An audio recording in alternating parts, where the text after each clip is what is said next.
Dear students, welcome to my channel. Today's topic of discussion, the most important figure of speech. आज का video का विषय है poem part से ICSE class 9 का जो पोएम पार्ट है उसमें से most important figure of speech. तो पोएम में से आज का वीडियो में स्किम्बल शैंक द रेलवे कैट, इस पोएम का इम्पॉर्टेंट फिगर ऑफ स्पीच मैं डिस्कस करूंगा इस वीडियो में। पहला जो फिगर ऑफ स्पीच है वो है पर्सोनिफिकेशन। इस पोएम में काफी सारा पर्सोनिफिकेशन दिखा गया है। लगभग यहाँ पे 1 2 3 4 5 5 तो पर्सोनिफिकेशन है। पहले जान लेते हैं कि व्हाट इज पर्सोनिफिकेशन।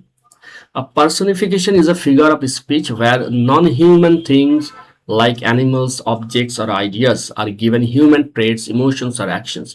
Personification एक ऐसा figure of speech या ऐसा literary device है जहाँ पे जो इंसान नहीं है, जो एनिमल है या कोई ऑब्जेक्ट है, उसे इंसान की तरह पेश किया जाता है। राइटर, पोएट, ऑथर क्या करते हैं कि कोई ऑब्जेक्ट को इंसान की तरह दिखाने की कोशिश करता है, तो उसे कहते हैं पर्सोनिफिकेशन।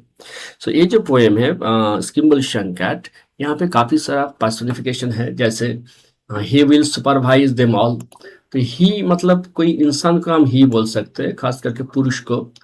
तो यहाँ पे कैट को ही बोला गया है। उसके बाद विल सुपरवाइज कौन करता है? कोई ह्यूमन बीइंग करता है। तो जो पूरा जो लाइन है he will supervise them all, एक कैट के बारे में कहा जा रहा है, लेकिन ये इंसान की तरह काम कर रहा है, इंसान की तरह हरकत कर रहा है। तो एक एग्जाम्पल हुआ पर्सोनिफिकेशन।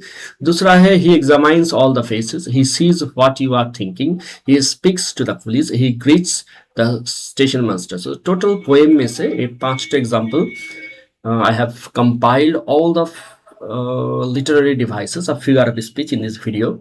इस पोएम में ये 5 पर्सोनिफिकेशन नोटिस किया गया है, तो इसको मैंने यहाँ पे एक जगह कंपाइल कर दिया है। दूसरा है इमेजरी। पहले जान लेते हैं what is imagery. Imagery is a literary device that uses descriptive language to appeal to the human senses. It helps paint a picture in the reader's mind and makes stories और poems feel real. Imagery मतलब what picture, मतलब the writer uses words to paint pictures, मतलब शब्द का proper शब्द का इस्तेमाल करके कोई एक पिक्चर मतलब डिस्क्राइब करने की कोशिश किया जाता है। मतलब पोएट या राइटर जो वर्ड इस्तेमाल करेंगे वो वर्ड पढ़ने के बाद या सुनने के बाद हम लोग के जहन में, एक इनर माइंड में एक पिक्चर उभर कर आएगा। तो ये जो वर्ड का जो इस्तेमाल है इसको ही कहा जाता है इमेजरी। तो इस पोएम में Eliot uses vivid descriptions to help readers imagine the train, its compartments and skimble shanks. For example, glass green eyes। जब बोला जा रहा है कि glass green eyes, तब हम लोग के इनर माइंड में एक पिक्चर आ रहा है कि कोई ग्रीन आइज जो ग्लास की तरह क्लियर है। लॉन्ग ब्राउन टेल, लंबी ब्राउन कलर का पूछ। न्यूली फोल्डेड शीट, जब न्यूली फोल्डेड शीट ये जो फ्रेज जब हम सुनेंगे या पढ़ेंगे तो फोल्डेड शीट का पिक्चर हमारे जहन में आएगा। तो ये जो लिटरेरी डिवाइस है इसे कहा जा रहा है इमेजरी। तो इस पोएम में एक 5 इमेजरी नोटिस किया गया है। नेक्स्ट फिगर ऑफ स्पीच है metaphor. What is a metaphor? Metaphor is a figure of speech that compares two different things by saying one thing is another. It does not use the word like or as. Instead, it states that one object, idea or person is actually the other thing to show a shared quality. तो metaphor क्या है, हिंदी में समझते हैं आसानी से। Metaphor मतलब दो चीजों को कंपेयर किया जाता है। मानो कि कोई फादर या मदर अपने बच्चे को गोद में लेते हुए, उसके छोटा बच्चा है, उसके चेहरे की तरफ, मुंह की तरफ या चेहरे की तरफ देख रहा है और बोल रहा है कि ये मेरा चांद है। तो ये मेरा चांद है मतलब he is like the moon. अगर कह देगा कि he is like the moon, ये लाइक अगर वर्ड को अगर यहाँ पे यूज करेंगे तो ये हो जाएगा सिमिली, ये दूसरा एक फिगर ऑफ स्पीच है। लेकिन अगर कहेंगे कि ये चांद है, ही इज माई मून और ही इज द मून, इसका मतलब डायरेक्टली उसको मून बोला। तो मून के साथ कंपेयर किया जा रहा है, लेकिन मून जैसा नहीं बताया जा रहा है, डायरेक्टली उसको मून बोला जा रहा है। तो ये हो गया मेटाफोर। तो इस पोएम में ऐसा मेटाफोर है। जैसे your little den, the sleeping compartment is compare to a den. इस पोएम में जो कंपार्टमेंट है उसको डेन बोला जा रहा है। डेन मतलब क्या? डेन मतलब डेन क्या होता है? जैसे लायन या टाइगर का जो शेल्टर होता है, जो गुफा होता है, उसे कहते हैं डेन। तो यहाँ पे ट्रेन का कंपार्टमेंट को डेन बोला जा रहा है, डायरेक्टली बोला जा रहा है कि डेन है, योर लिटिल डेन। दूसरा है ग्लास ग्रीन आइस। ये फ्रेज इमेजरी के कैटेगरी में भी आता है और मेटाफोर के कैटेगरी में भी आता है। ग्लास ग्रीन आइस जब कह रहे हैं तो स्किम्बल का जो आइस है उसको ग्लास से कंपेयर किया जा रहा है। नेक्स्ट फिगर ऑफ स्पीच है हाइपरबोल। हाइपरबोल मतलब कोई चीज को बड़ा चढ़ाकर बोलना। इस पोएम में 4 एग्जांपल है ऐसा। So what is hyperbole? Hyperbole is a figure of speech that uses extreme exaggeration to make a point, show emphasis, or add humor. It is not meant to be taken literally. For example, saying I am so hungry I could eat an elephant does not mean that actually eat an elephant or horse. It just means you are very hungry. अगर कोई बोल दे कि मैं इतना भूखा हूं कि मैं अभी एक हाथी अगर सामने आ जाएगा तो उसको खा जाऊंगा, अगर एक घोड़ा सामने आ जाएगा तो उसको मैं खा जाऊंगा। तो इसका मतलब ये नहीं कि वो सचमुच हाथी या घोड़ा को खाएगा, इसका मतलब ये है कि वो बहुत भूखा है। तो ये जो बड़ा चढ़ा के बोलना, इसे कहते हैं हाइपरबोल। तो इस पोएम में ऐसा हाइपरबोल काफी सारे हैं।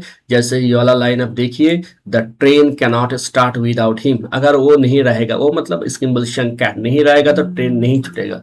तो ऐसा तो मतलब नहीं कि वो नहीं रहेगा तो ट्रेन नहीं छूटेगा, थोड़ा बड़ा चढ़ा कर बोला गया है यहाँ पे। It is Skimble who is in charge, nothing goes wrong when he is aboard. जब वो ट्रेन में रहेगा तो कोई मतलब कुछ रॉन्ग नहीं हो सकता। He sees what you are thinking, ये जो लाइन है एक बहुत ही अच्छा एग्जांपल है हाइपरबोल का। He sees what you are thinking, जो तुम सोच रहे हो वो जो कैट है वो देख पा रहा है। मतलब उसका इंसाइट इतना अच्छा है कि वो जो तुम सोच रहा हो वो भी वो देख पाएगा। तो ये हाइपरबोल हो गया, बड़ा चढ़ा के बोलना होगा।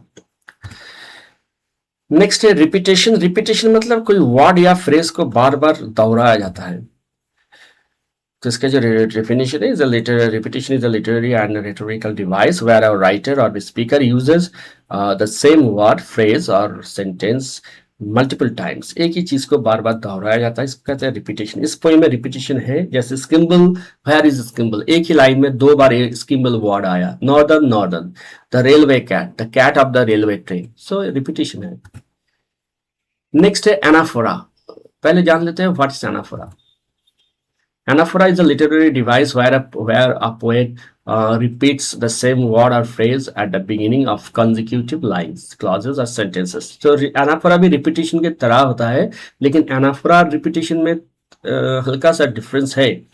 तो रिपीटेशन क्या होता है? रिपीटेशन में एक वर्ड को बार बार रिपीट किया जाता है। वो कोई मतलब एक लाइन के कहीं पे भी हो सकता है, पहले या बीच में हो सकता है। लेकिन एनाफोरा में क्या होगा, ये जो टोटल स्टैंजा है इसमें देखिए जो आखिरी जो 3 लाइन है, ये देयर इज हर लाइन के बिगिनिंग में और सक्सेसिव लाइन, मतलब एक पहले तो हर लाइन के बिगिनिंग में होना चाहिए और वो लाइन सक्सेसिव होना चाहिए। तो ये जो आखिर का 3 लाइन है इस स्टैंजा का, ये एक अच्छा एग्जाम्पल है एनाफोरा का। So this is an example of anaphora. Okay, so ये 6 फिगर ऑफ स्पीच मैंने नोटिस किया इस पोएम से। एग्जाम में काफ़ी सारे बार देखा गया कि ऐसा फिगर ऑफ स्पीच आ रहा है, इसलिए मैंने इसको कंपाइल किया। और ये जो आप थंबनेल देख रहे हो, स्किम्बल द रेलवे कैट, ये पोएम का हिंदी में एक्सप्लेन किया मैंने। ये वीडियो आपको मेरे चैनल में मिल जाएगा, अगर आपने नहीं देखा तो देख लीजिए। फिर उसके बाद लिटरेरी फिगर ऑफ स्पीच जो मैंने जो बनाया, फिर इसको आप समझने में आपको आसानी होगा। और अगर आपको ये वीडियो हेल्पफुल लग रहा है, if you find a video helpful from the point of a figure of speech, then please let me know in comments so that I can make more videos on figure of speech from different other poems. In class 9 you have many other poems, so if this video is helpful, so I will make other videos especially on figure of speech from other poems. Okay, so thank you for watching the video.